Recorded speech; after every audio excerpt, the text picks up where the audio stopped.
мен деле төлөдүм. Мисалы, биз деле мисалы 300 миллион сом төлөп бердик. Ал баары эле төлөп атат. Эгерде 300 миллион бул салык катары. салык катары төлөп бердик. Мен ачык айтайын, Атамбаевдин уганда мен бир налог төлөгөн эмесмин. Атамбаевга баары бир болчу. Төлөп атасыңбы, төлөп атпай атасыңбы, иши жок болчу. Мисалы Атамбаевдыкы. Атамбаев баягы мунуга жумуш бербе, буга жумуш бербе, буга иштетпе, буга уруксат бербе деп койлой жата берчү.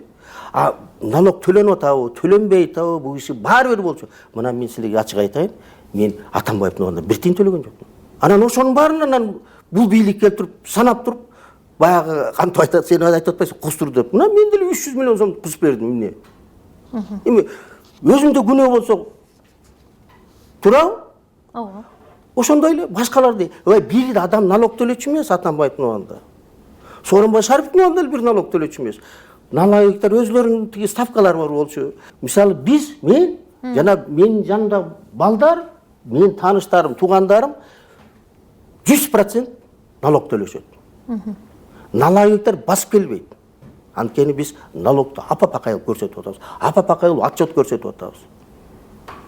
Ушу туурабы? Ооба. Тынч уктайсың да. Албетте тынч уктайсың. Анан төлөбөй туруп анан налог келет, чайын алат, отчеттун баягы жазат, кетет. Азыр андай заман жок.